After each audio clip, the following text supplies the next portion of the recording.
Hi, everyone. Um, Good morning.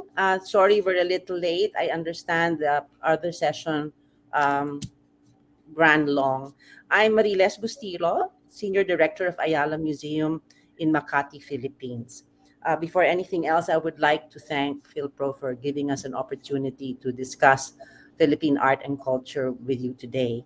With me here is Mark Lewis Lim Higgins, the visual artist and curator of the exhibition Gold in Our Veins, which is the main event of this session. But before we go there, allow me to introduce you to Ayala Museum through this video.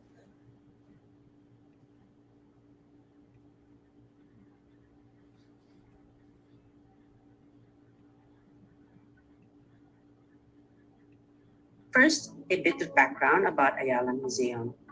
We are an art and history museum that exists under the auspices of the Ayala Foundation. Ayala Museum was built in the 1970s on the belief that arts and culture advocacy is a powerful form of civic action. The mandate was to empower and instill pride in Filipinos through a deeper understanding of our own traditions, history, and culture. Over the years, this mandate has remained the same, though executed to be responsive to the times. Our collections include Philippine pre-colonial gold from the 10th to the 13th century, Asian tradeware ceramics from the 9th to the 16th century of the Roberto T. Villanueva Foundation, and indigenous Philippine textiles donated by Mercedes Zobel. We are also known for the Philippine Diorama Experience, 60 handcrafted dioramas that visually narrate the significant milestones of Philippine history. Our fine arts collections are focused on the works of Juan Luna, Fernando Amorsolo, and Fernando Zobel. At the core of our modern and contemporary art collection are the winning entries of the Shell Art Awards from 1951 to the present through a generous donation of Filipina Shell. We also manage the art collection of the Bank of the Philippine Islands. In 2013, the Ayala Museum's sixth floor became the home of Filipinas Heritage Library, making its extensive collection of Filipiniana materials and other references on Philippine arts, history, and culture a fine complement to the museum collections. Like all museums, our operations are primarily defined by exhibitions and education programming. Over the past few years, cognizant of the challenge to be relevant to an already overstimulated audience, our programming included an average of 14 exhibitions per year,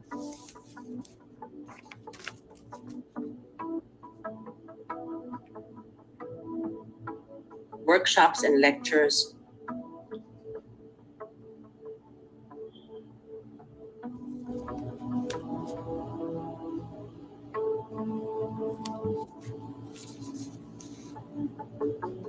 concerts and performances,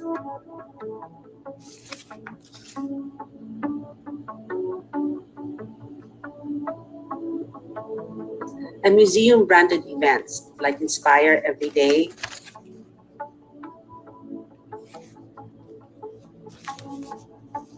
Midnight Museum,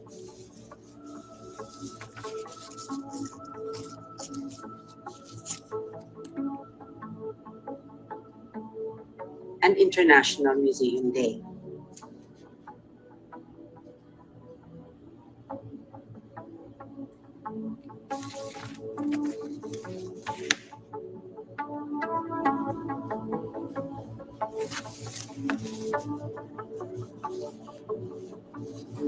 Ayala Museum also did its share to promote Philippine culture abroad. In 2015, we organized the exhibition Philippine Treasures of Forgotten Kingdoms with Asia Society Museum in New York City, featuring select objects from our pre-colonial gold collection with that from the Bangko Sentral. In 2017, Ayala Museum became the first Philippine museum to participate in the Venice Biennale as a collateral event with the exhibition Fernando Zobel Contrapuntos. We also began our digital journey. We started digitizing our collections. We had an app. We used VR to contemporize the dioramas. We also had content, films and videos produced to complement exhibitions, document lectures and events, or focus on objects of our collection that were points of fascination. We were also very active on social media. In 2019, we closed the museum for a 1 year renovation project. In retrospect, the timing couldn't have been more perfect because in a matter of months, COVID 19 turned the world upside down. What could we do, we asked ourselves, to be relevant under these circumstances? How could we contribute, in our own humble way, to help deal with such a destabilizing occurrence? Digging deep into our own existing content, we developed a full range of online materials to help provide levity and encourage creativity and learning during the lockdown. Here are some of them.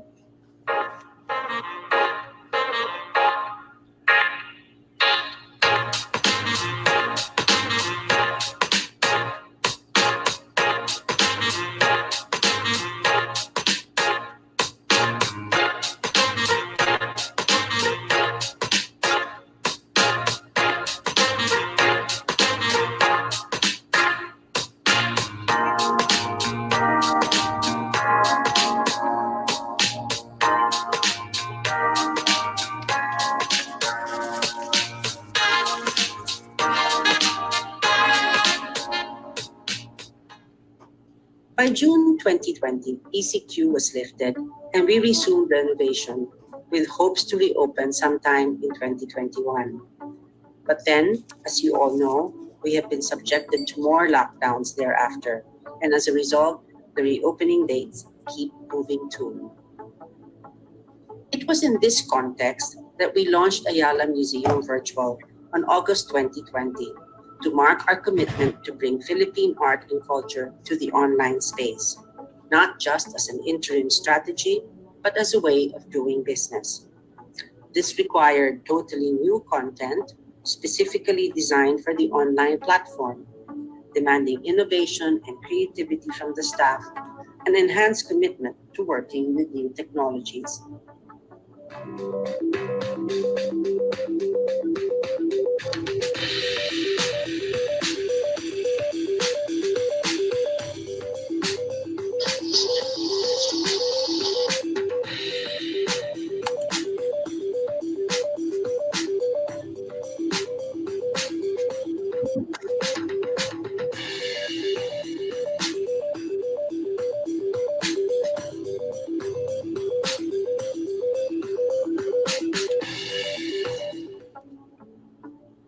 No doubt it was a young team at the museum who led the way with close oversight by the more senior and seasoned staff.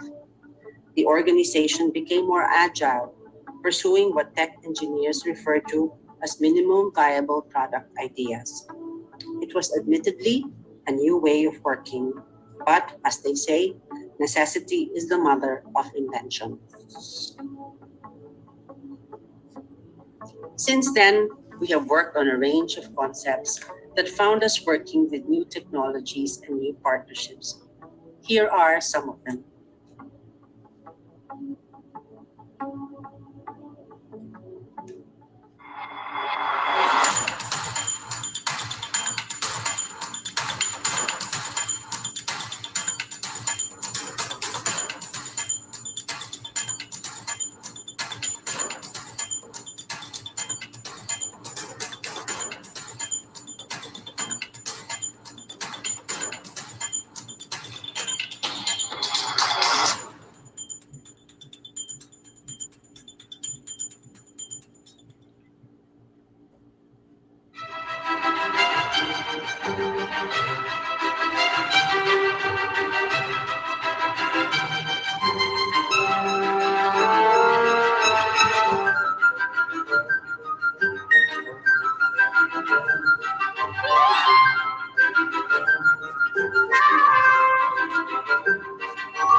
How do museum visits look like in the time of COVID beyond video tours and events?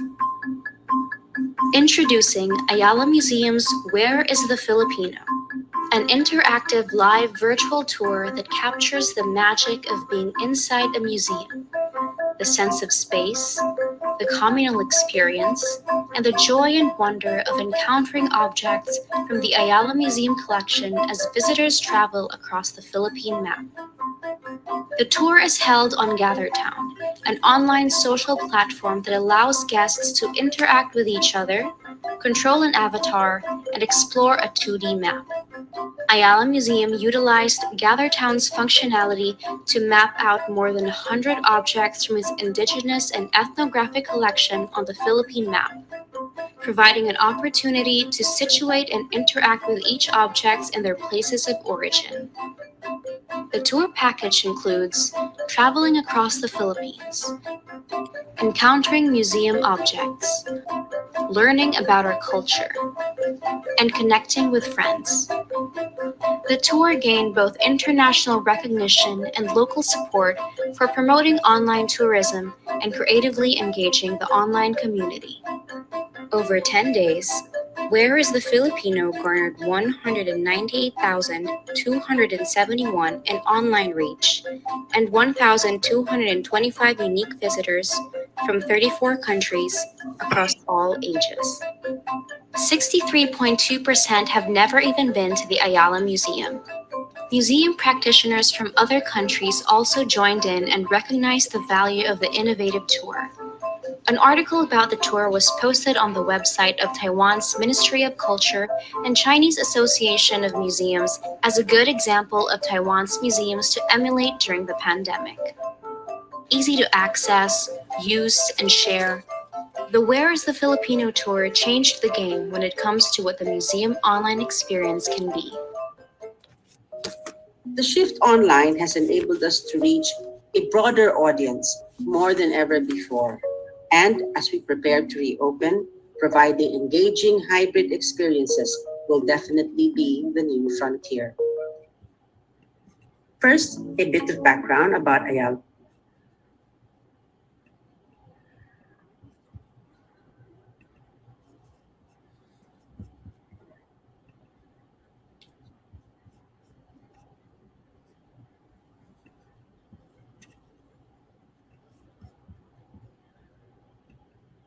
Hello. Sorry about that. Hi. Just wanted to announce the big news. We're very happy to announce to this audience that on December 4, Finally, after 2 years of renovation and because of relaxed COVID restrictions, the Ayala Museum will have a soft opening on December 4 this year, 2021. So if any of you will be coming home to the Philippines for the holidays, please do drop by. It will have to be advanced reservations and stuff like that. So you can just access our website to make sure that you come visit our newly renovated museum. And now to the main event. Gold in Our Veins was the last exhibition that we had before we closed for renovation in 2019. Uh, in a sense, it was a turning point for us too, because alongside all the many things that we were exploring digitally as a museum, Gold in Our Veins also set a new standard as far as exhibition experience is concerned in terms of the approach, the narrative, the exhibition design. To let you know and to let you understand a bit more what I'm talking about, I will now play a video of the exhibition that was up in 2019. And after that, we'll talk to Mark a little bit more about it. Thank you.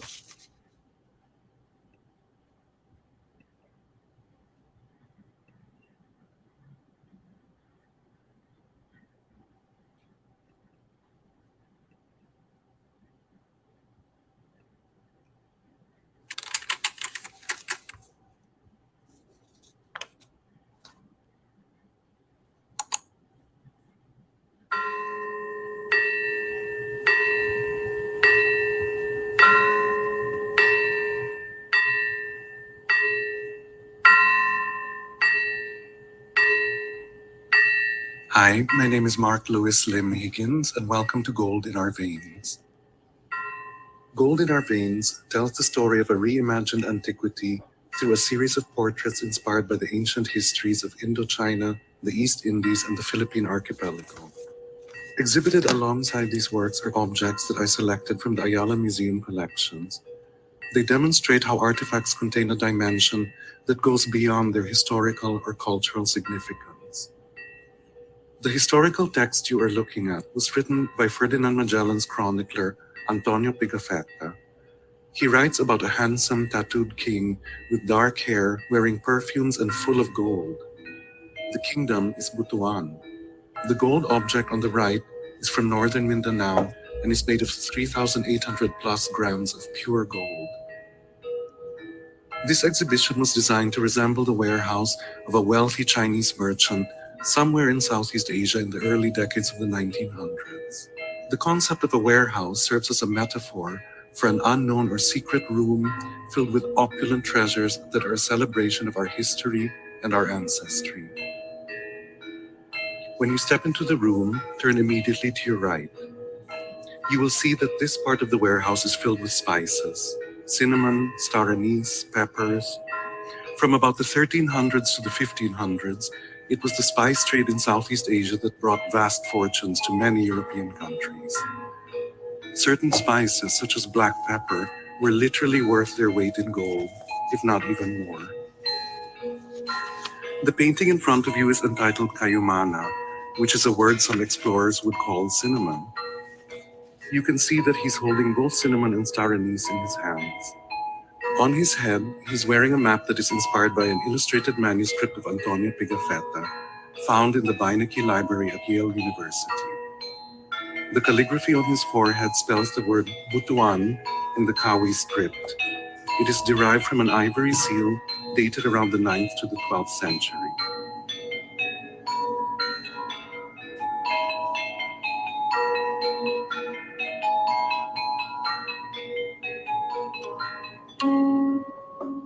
The title of this painting is Singhasari, which is named after a Hindu Buddhist kingdom located in East Java between 1222 and 1292. You will see that there are two indigenous textiles on either side of the painting. Both are made with hand-woven silk from the Sulu archipelago.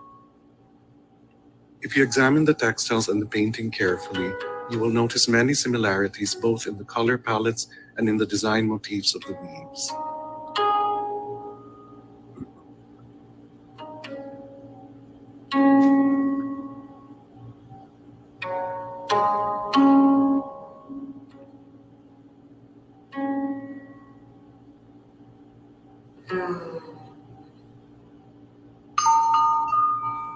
painting in front of you is entitled Angkatan, which is named after a noblewoman mentioned in the Laguna copperplate inscription. It's now time to talk about the Laguna copperplate inscription. This is a legal document inscribed on a copper plate in Kawi script, a writing system in Java using a mixture of languages, including Sanskrit, Old Javanese, and Old Malay. It was inscribed in the year 900 CE and is the earliest known written document found in the Philippines to this date. The Laguna copperplate inscription was one of my biggest sources of inspiration for the calligraphy in this series of works. You will see this language in many of the paintings. The central image of this painting resonates almost like an icon, a sort of cross between a Catholic Sacred Heart and a Bodhisattva. If you turn to the display box on your left, you will see a pair of golden cord weights from around the 10th to the 13th century that closely resemble the ornaments on her veil. On the panel above, you will see images of bululs or rice gods, which you will encounter in a deeper part of this warehouse. You will also see a small gold mask, which was inspired by a mask found in Butuan from around the 10th to the 13th century. The panel at the bottom of the painting is inspired by a 14th century Venetian calendar that depicted different phases of the moon.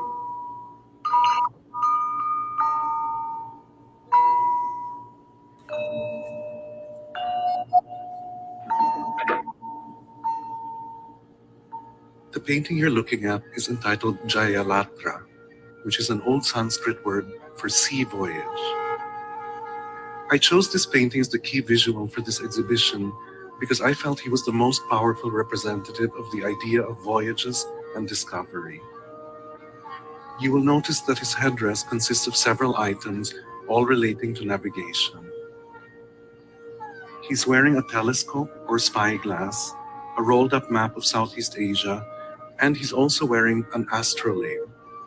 An astrolabe was used by astronomers and navigators to measure the altitude above the horizon of a celestial body. The astrolabe was also widely used in the period referred to as the Islamic Golden Age, traditionally dated from the 8th to the 14th century. The calligraphy on either side of the figure is from the Laguna copperplate inscription.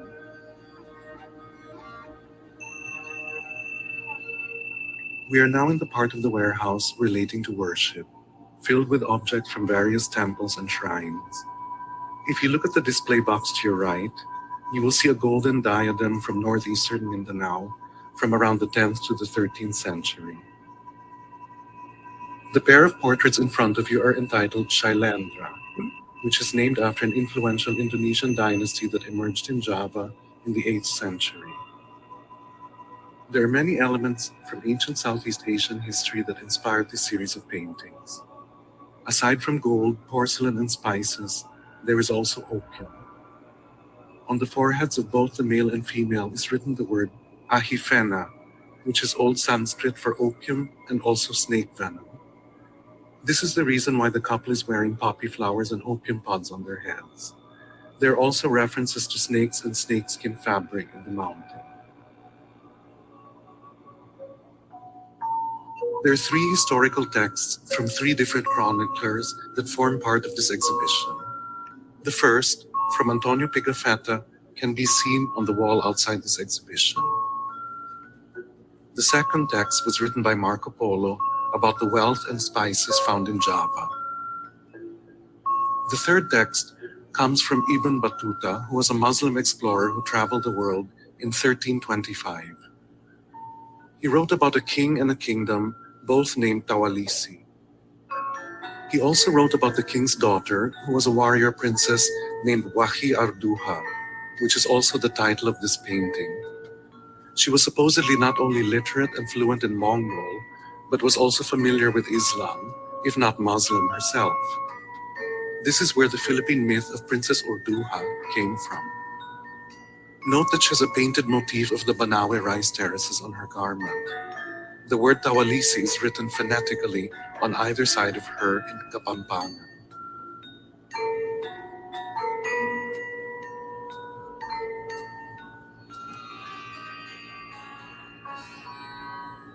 The couple in front of you is entitled Chanla.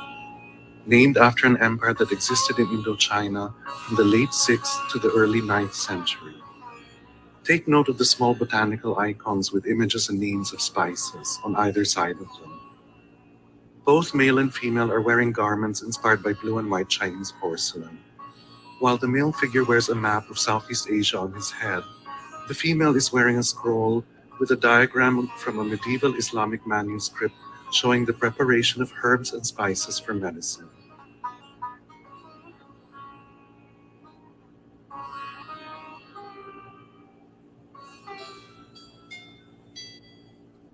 The portrait you are looking at is entitled Devata, which is a male or female demigod found in Hindu and Buddhist cultures. It's also the origin of the Tagalog word Diwata. The calligraphy on the golden ornament on her forehead is again from the Laguna copperplate inscription. Take note also of the Filipino elements in this painting, namely the vinta sailing in the background and the pre-colonial maitum jars on her garment.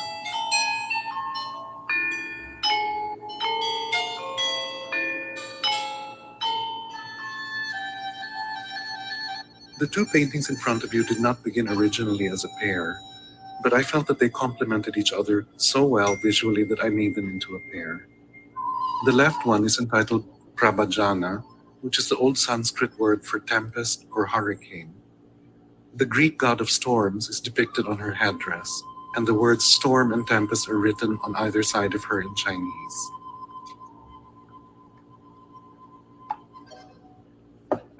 The portrait on the right is entitled Vidya, which is an old Sanskrit word for correct knowledge or clarity. On her garment is written the French text of Antonio Pigafetta's manuscript, Report of the First Voyage Around the World.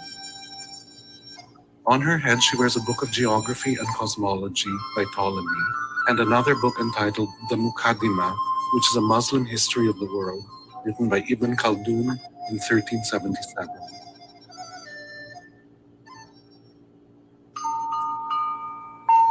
I think it's important to emphasize at this point that none of the paintings in this series present any unified narratives or any sort of linear points or meaning. They are, in fact, a series of thoughts and ideas that celebrate the many elements that make up Southeast Asia.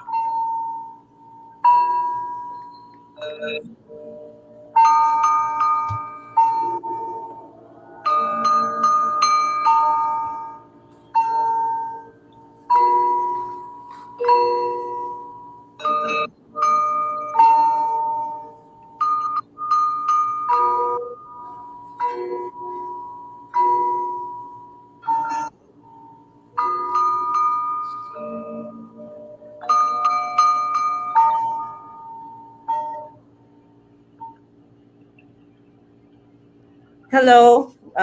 Let me show my face again. Thank you. Again, that was the exhibition that we had, and we tried to capture it in terms of film. Before I really engage Mark in further conversation about the exhibition, let me introduce him. Born in the Philippines to an Anglo-Irish father from the New England area, right, Yeah. Mark? And a Chinese Filipino mother. Like most of you, Mark is also Phil-Am. He was educated in Toronto and New York. In the succeeding years, he would spend several months at a time painting in Rome, New York, and Hong Kong. He returned to Manila, where his career as a visual artist began to center around Philippine history and design. For the past decade, Mark and his sister Sandy also served as co directors of Slim's Fashion and Art School, founded in 1960 by their late mother, Salvation Lim Higgins, one of the most progressive fashion designers of her generation and of her country. So, with that introduction, I wanted to, I think, engage Mark in a conversation rather than just, lecture. And what we'll do is, as I ask him questions, please don't hesitate to ask questions as well through the chat box, and I'll try to integrate it in our conversation as much as possible. And while we're having the conversation, what we've agreed to do is to play a loop of the painting so you can see it more closely and more often, as well as the exhibition design itself. So before I start the conversation, let me just play the loop so that you get to see it. 1 second.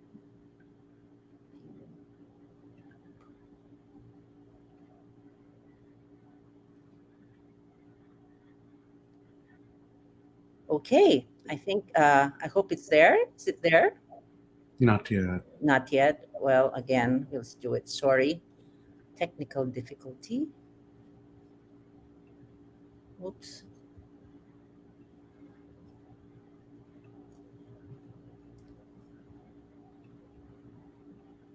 Share the screen. Window.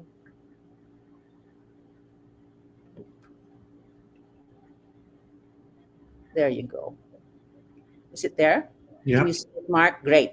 Yeah. Okay. So again, Mark, let's get the discussion going. Maybe just to start you off. Um, as an artist, what were you trying to impart through this exhibition? Well, the subject matter of the paintings, as was narrated in the video, was really sort of portraits that are meditations on the ancient histories of Southeast Asia. Um, it's almost as if you imagine yourself in the eyes of an explorer coming from the other side of the world to this strange and foreign lands with all these exotic flora and fauna. It was also around the time of the spice trade, which is when, again, mainly Europeans traversed the globe to trade in spices and discover the discovery of things like Chinese porcelain.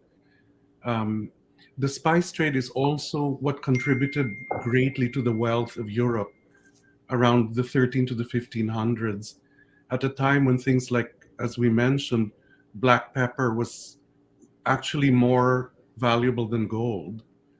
And there was such a demand for it that it's what contributed to the wealth of Europe at that time. So these are sort of imagined uh, these are sort of meditations on all the elements that contribute to this story, really. Um,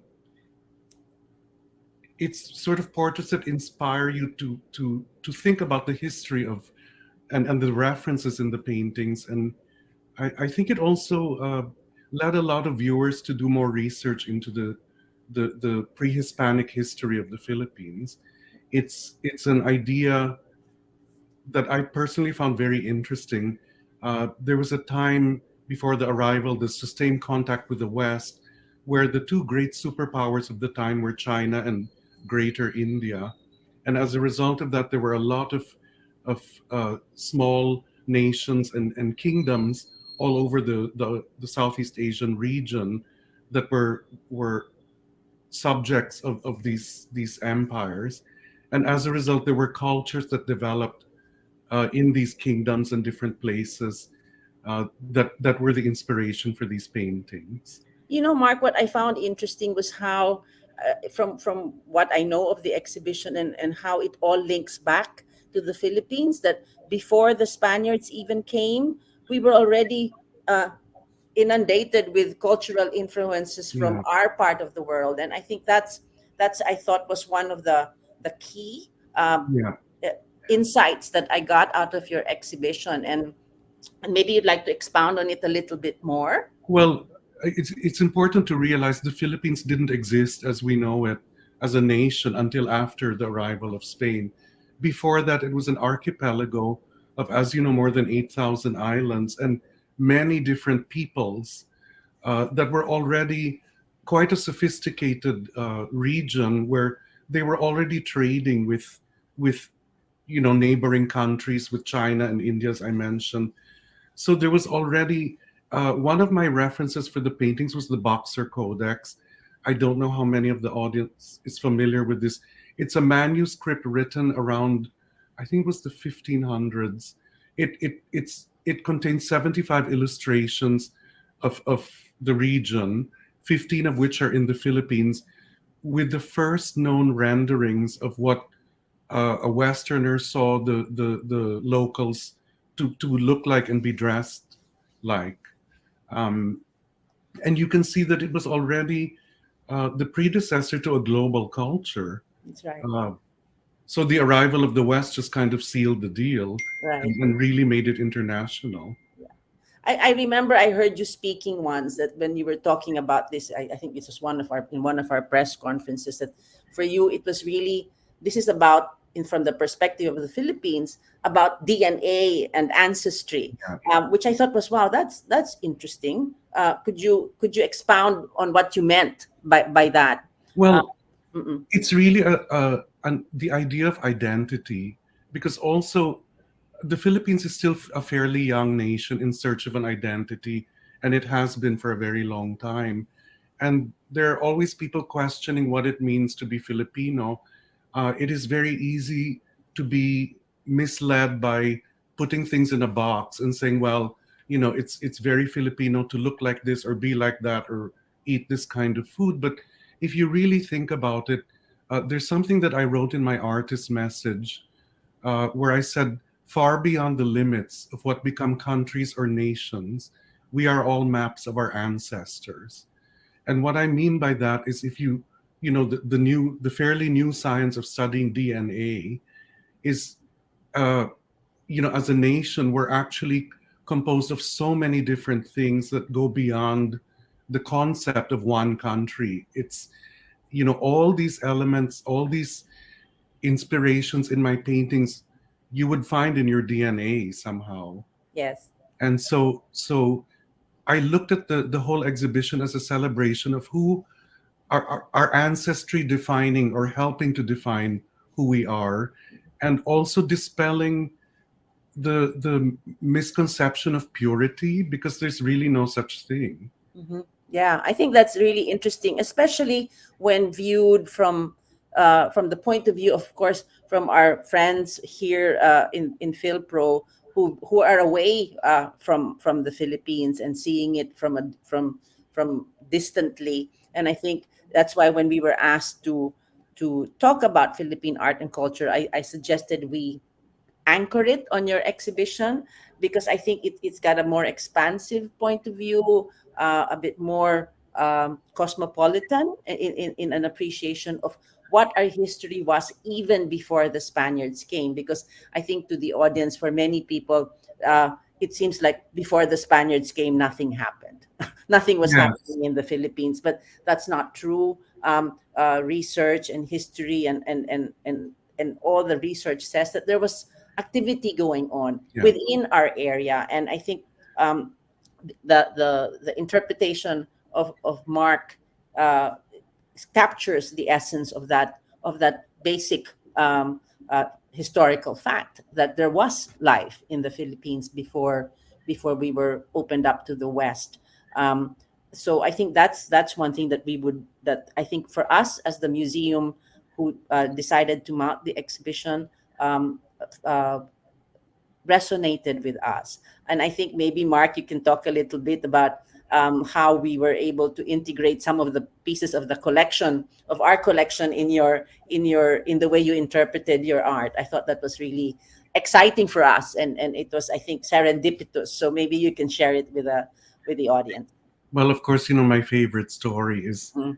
when I brought the paintings to show the museum, Marilas and the curators, there were so many references to the collection in the Ayala Museum, including the title "Gold in Our Veins," which is an allusion to the fact that the archipelago was already rich with gold, and the gold collection in the Ayala Museum is living proof of that, of what a wealthy culture existed already here at that time. My favorite story is when Mariles said, uh, maybe we can even incorporate some of the museum objects with your paintings. I always say I thought she was joking, because I said, you mean I can bring down the gold stuff and put it among my paintings? Because if you have not been to the Ayala Museum, the gold collection is essentially on display in what's virtually a bank vault for security reasons. So the idea of bringing it downstairs, uh, I really didn't think they were serious, but as you can see, they were. And of course, the first object that I chose was the halter, which is what, 8,000 grams of pure gold? 3,000. Maybe 3,000. Yeah, yeah, Okay. yes, yes. Yes, It's but I it's a think, yeah. Hindu relic. Right. I think when I mentioned earlier that this exhibition was really a turning point for us because that was one new thing that we had explored. How do we let our collections interact with contemporary works that are being done about our country? And I thought that was really an opportunity. Of course, we had to understand where Mark was coming from as an artist, and therefore there was this readiness to make the objects of the collection of the museum, which are actually testaments to a time and place when people couldn't even write yet. So these are important objects that could converse with contemporary art that was being developed today. And so I think that approach was very exciting for us. And I think even if you see the exhibition design itself, Mark was the curator too, and it was multi-sensory. I'm just sorry that it's a video because if you walked into that gallery during the exhibition itself, the smell of spices would dominate the space, and I wish we could relive it again at some point, and maybe we will. But that was an intention in terms of um, um, what what we were trying to do to engage a new audience more about our culture. We have such a rich culture, and many people feel it's static. As a museum, our challenge is how to make it continually relevant uh, to our people, whether Phil-Amps like yourselves or natives that live in the Philippines. So I think that was an interesting story that happened there as far as the exhibition is concerned. Um, and then maybe Mark, you can talk a little bit about your own art practice. What's your style? I mean, your paintings uh, look like they don't really belong in a specific place. And what's your style? Maybe just so that the audience gets a better appreciation of your work. Well, they're not the usual uh, oil on canvas paintings, if that's what Mm-hmm. you mean.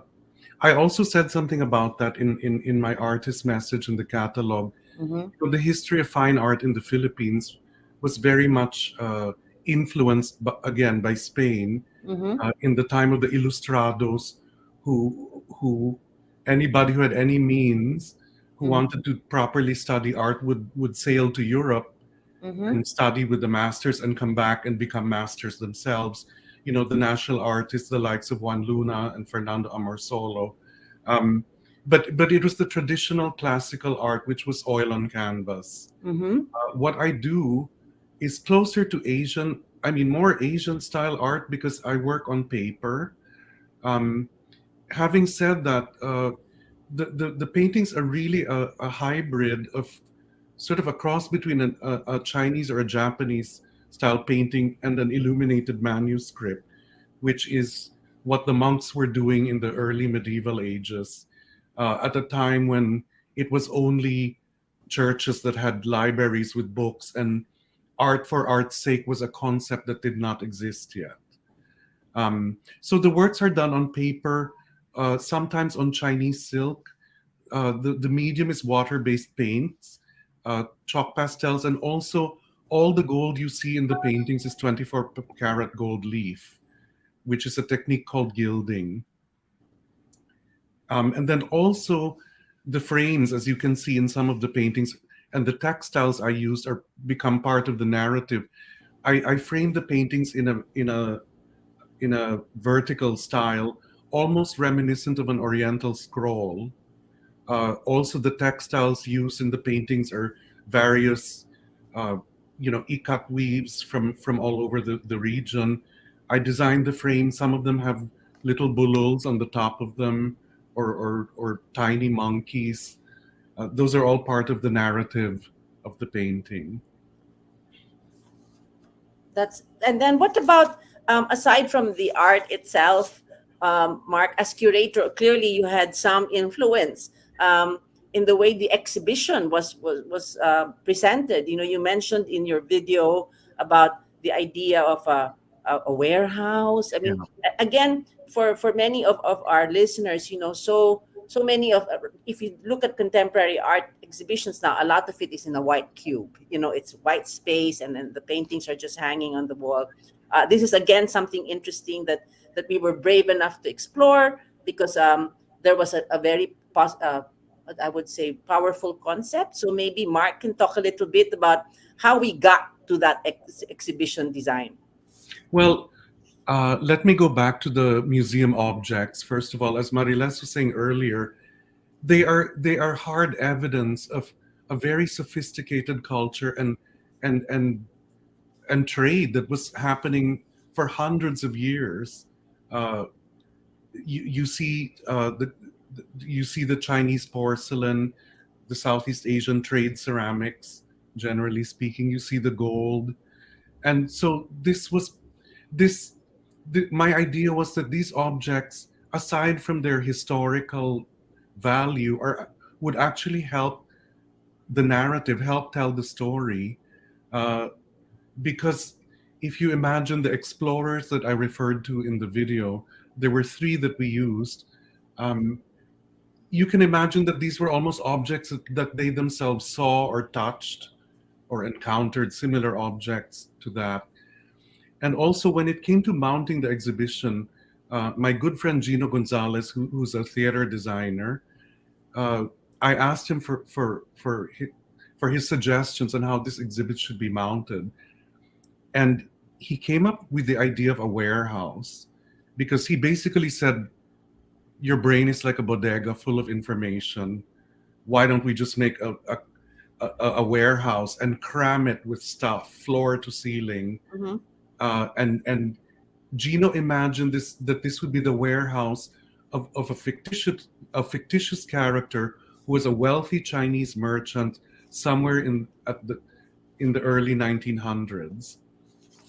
So we already had a peg of what that would look like, and Gino very brilliantly designed this warehouse down to the last detail, and then he wanted to put the paintings, as you see, with spotlights, and then completely fill up the warehouse with what he imagined, or what we imagined this merchant would have in his warehouse.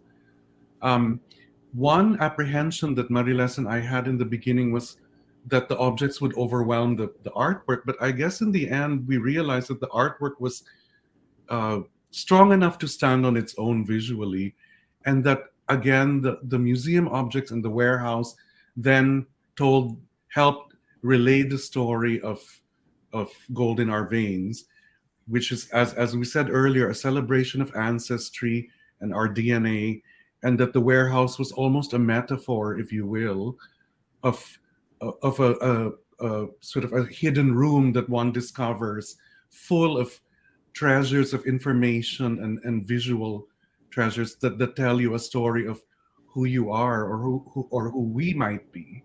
Mhm. Yeah, I think that's the part that's I think really fascinating, and something that we as Filipinos should be very conscious of. The past year at home, we and I think in Spain and in Portugal, we've really been celebrating the circumnavigation of the world. That was enabled by um, uh, Elcano, who sailed back to Spain. Um, After Magellan died. So I think the bigness of the world, and how all our our cultures are sort of entangled, is true, and that even happened before the Spaniards came. Because as Mark has been sharing with you, Mark is quite a um, is deep in his appreciation of ancient cultures, and that's why you will see the influences. Uh, and even for us, his references were always something that was fascinating. And if you want to view the exhibition again, we have it online, because as one of you said, we should be really spreading this story about our culture, and especially amongst ourselves. For many of you who are away from home and don't live really in the Philippines, this is important information that we really want to continue to espouse. Um, and and also explains why we are the way we are. I think, as I think, I would venture to say that as Asians, we are our personalities are so much more open.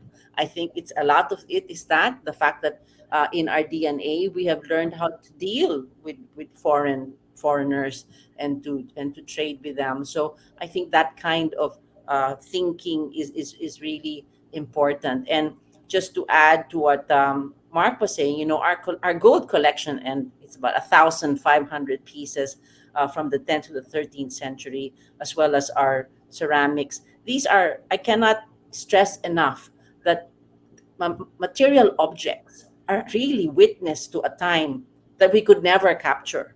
I mean, they were used for certain things. They were used to trade. They were used to just for everyday life. So when you do get a chance to visit the museum, please do come and look at these treasures, and what they say to you as a Filipino and elsewhere. When you go to other museums and learn about the cultures of other people, material culture is really really important. And you cannot underestimate the need to try and preserve what's there, as much as when we go to monuments, it's the same thing, no? So we are really really uh, uh, that's part of our mandate, is really to try and keep this fresh. If even if they're thousands of years old, how are they relevant to our young people? In your case, for example, if some of your children were born already and raised in America, but they still have um, being Filipino in their blood, it would be really good for them to be exposed, and to see this. So again, I think that's for us about all. That's about where we are in terms of our conversation. If you have any other questions, we would be happy to entertain it. Any questions about the art? Any questions about um, the thought, the process? Okay, there's a question here, Mark. How can we, the younger generation, get the younger generation to appreciate our culture? Yes. Well, I think from my experience, it's by trying to tell the story in a more in a newer way, Mhm. in a way that is more interesting. Because I mean, we all grew up studying wherever we did, Mhm. reading history books and study. By the way, Mariles, I was a terrible student. I didn't do well in history because it was But so it's a boring. passion, Well, it was something dictated to you that you were expected to memorize, but right? without realizing that it's relevant. The history of the world continues. It's a continuous story of human history, the Right. past leading into the present.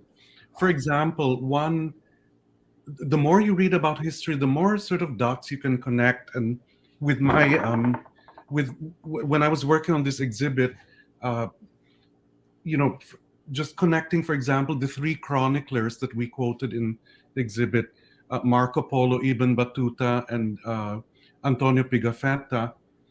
As I was saying earlier, you can imagine what they must have seen that they wrote down, in their journals. And the time they came to this part of the world was around the age of those objects that you have. Yeah, So, that's right. so can you imagine the stories that those objects, as you were saying, can tell? Correct. Yeah, Another thing is also making the younger generations realize that ancient history does not exist in a bubble. It contributes to modern history. right. One of the examples I'll give you, uh, it's quite an extreme example, but just to give you an idea, one of the most precious spices during the spice trade in the 1500s was star anise. I'm not sure if all of you are familiar. Star anise we showed earlier. It's there actually on the upper left in that video. Um, it was one of the most precious spices, and it's commonly found in Asian cooking, Chinese cooking. Fast forward to today, where when the first SARS epidemic hit Asia, which was back maybe about 10 years ago, uh, the pharmaceutical companies developed a drug called Tamiflu, which was supposed to combat SARS-1, I believe it was called. 90% of the global supply of star anise was consumed by the pharmaceutical industry to make Tamiflu. Right. So today So it's still as important now as it was yeah, then. Yeah. so I think making connections like that Right. uh, makes you understand that information in the past doesn't just vanish in a puff of smoke or end up in a dusty book. It Correct. is still relevant to today. Yes. I'd like to add, I think, as far as trying to reach out to the younger generation, I thoroughly agree with Mark that it's really in the narrative, and then the platform. As I think some of you saw when we were talking about what we're doing at the Ayala Museum, we're really very heavily now into social media, uh, taking those stories and making them relatable to the new generation who access this kind of information through social media. And I did mention in my video that when we shifted online, it was the younger people who were taking the lead in terms of how to use the platform because they use it. Me, I always tell them, I am a digital immigrant. I am not a digital native. So although I am fascinated with um, with uh, social media and technology, I'm not sure how to use it. And so that's how, stuff that we did this year, for example, using Gather Town, which is a social media platform to tell our story about Philippine art and Philippine culture, that comes from the younger people. And I think that's the part that I really enjoy because a year before that, if you guys are gamers, we had there's a thing called Animal Crossing. And a 24-year-old employee in the museum suggested, ma'am, why don't we tell the story about our indigenous textiles in Animal Crossing? Of course, I didn't know what Animal Crossing was, but I was quickly briefed, and we were and I was very fascinated, and it really reached a completely different audience because as people who run museums, we do know who is our core audience, and there are people who will continually come back. They have a deeper appreciation for art and culture. They're almost amateur professionals in the field, but we can't stop trying to reach out to the younger people. And I think, although COVID was a very sad experience for the whole world, the fact that it forced us to sort of adapt readily and use the online space to tell our stories has really been very um, amazing for us. I mean, last year, with the museum being closed, I reached 1.5 million people because we were online. So, along with Mark's exhibition, we have a YouTube channel that you can access, and we produce the content. And it's, again, the young staff who are so savvy in terms of being able to execute our stories. So I think that's one way that we're trying to make sure that our relevance is not lost. We're very happy that we're going to be opening our on-site space very soon. But I'm telling you, being able to exist online has just allowed us to reach many people and inspire them with the wonderful stories that, as Mark said, that our objects can tell. So that part is a really fascinating time for us. And it's good, and the fact that we're engaging the younger people, it's amazing. When they tell me, oh, this is how we look at it, and I said, oh, okay. So again, it's a readiness to work across generations and across platforms, and but always to make sure that our stories are stand on sound scholarship, like what Mark is saying, ancient histories, things that have been discovered over time. So all that balancing of information to just keep our history and our culture vibrant is really something that I think people can can can live with for a long time. So as Mark said, seeing things with new eyes. Some of our buzzwords in the museum is keep it fresh. You have to keep it fresh. And so when Mark came to us with this interesting way of telling a story through his art, of our history and our culture through his art, then it was, in a sense, a no brainer, but it also challenged the way we did things. So, is there any other question that we can expound on, or comments that you'd like that you'd like to make about the exhibition? Some of you have been very. Is there such a thing as Ooh. misappropriation in art, Mark? What is the Wow, that's quite a volatile topic these days. Okay, go ahead. I think uh, our society tends to go from one extreme to the other. Um, one of the more fashionable phrases these days is cultural appropriation.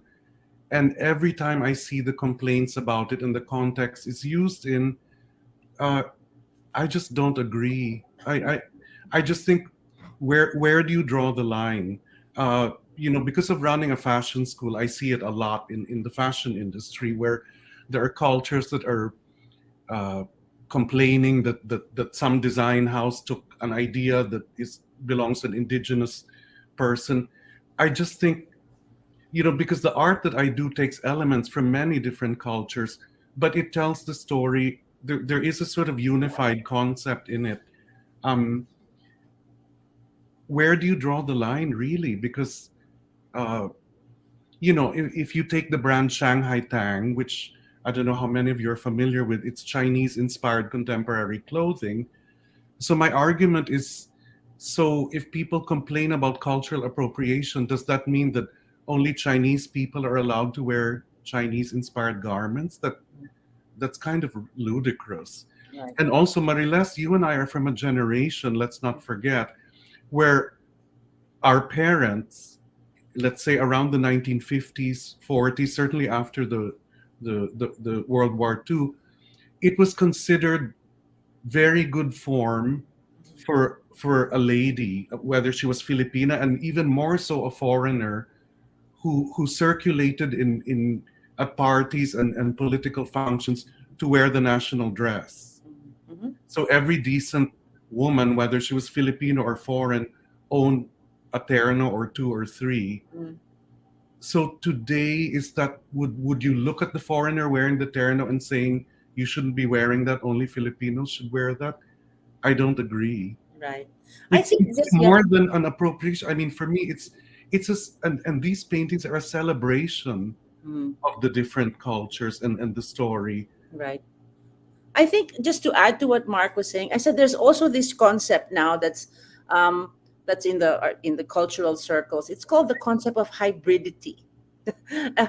Many things are hybrid. Even our own culture as Filipinos is quite hybrid. First, because Exactly.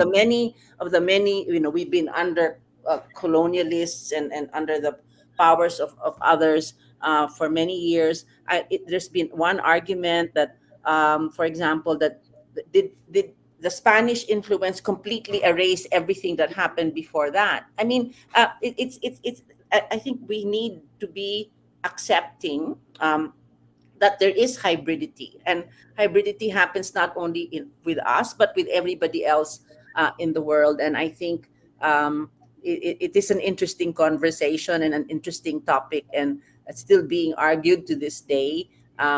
But I think in this particular case, as Mark is saying, he's celebrating that kind of spirit, because you really can't dissect it too much anymore. Like, for when there were a lot of conversations, for example, in the past year, about the impact of the Spanish galleon trade on the Philippines. I mean, many people were so shocked to know that many of the plants and fruits that we thought are indigenous to the Philippines actually came from Mexico.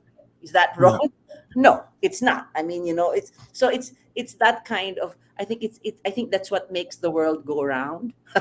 The fact that there are all these interchanges and exchanges going on, uh, and also I think it puts across the idea of inclusivity, which I think is also important, Well, I especially think, in this Mariles, world. Yeah, may I add, if you yeah, really think about the Philippine archipelago, both in the past and today, it's an archipelago composed of many, many different peoples. yes, diverse. You have the Muslims, you have the Igorots, you have various mountain tribes. It's not like suddenly everybody woke up one day and became one race. Right, correct. And what the Christianity you're talking about, that was brought by Spain, added another layer, another veneer Mm, the nation, but underneath that veneer, there's still Muslims and Igorots and tribal cultures. yeah, Nobody has changed, right. and, And I and no, think nor why should they? I think also, just to add to that, Mark, is at the end, um, we use what we gain from others, we adapt and make our own.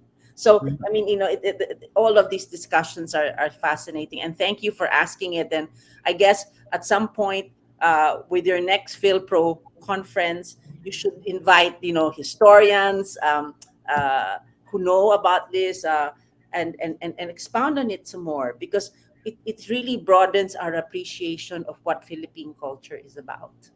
Thank you. Somebody says, hopefully it's in Manila. Yes, you're always welcome. We can host it in our museum. Thank you. We have new event spaces, we have new rooms and stuff like that. So, yes, any other questions? Because I think short. We'll be short on time. Um, yes, no more questions. Uh, if none, I think uh, we can close, right? Mark, you have any parting words to our colleagues and our friends from abroad who live away from the Philippines and Words speak of of the wisdom. wisdom? Yeah, you have anything to say? I think the only words of wisdom I would impart to whoever's listening is there's really no such thing as purity. And something to think about is the idea of nation is an artificial construct. Hmm. Right. Yeah, I think so. I think there is. These are many things, and I'm sure we know in the United States, with the many issues that are being faced by that nation in terms of race, nationalism, and so forth. These are things that are relevant to any country, and I think the important thing is the idea of respect, inclusivity, and to take what works. I mean, what's wrong? What's wrong with that? I mean, to take what works and integrate it. So, um, again, we hope that the exhibition has sort of gotten you to start thinking about these things. And if you do want to see it some more, it's always in our YouTube channel to be revisited many times. Um, and One hopefully, more yes, parting yes. phrase, Mariles. It's a phrase that I was think of using in the current book I'm working on. Yeah. I don't remember now if it was Aristotle or Socrates Mm-mm. who said that the greatest evil in the world is ignorance. Right, right, right. Yeah. And so the more informed we are, the better. And therefore, again, curiosity is the best thing. And that keeps you young. And we should really encourage it with the younger generation, because it keeps them open minded and then inclusive too. So, on that note, thank you very much, everyone, for coming to listen to us. It's been a pleasure. Thank you. Bye, everyone.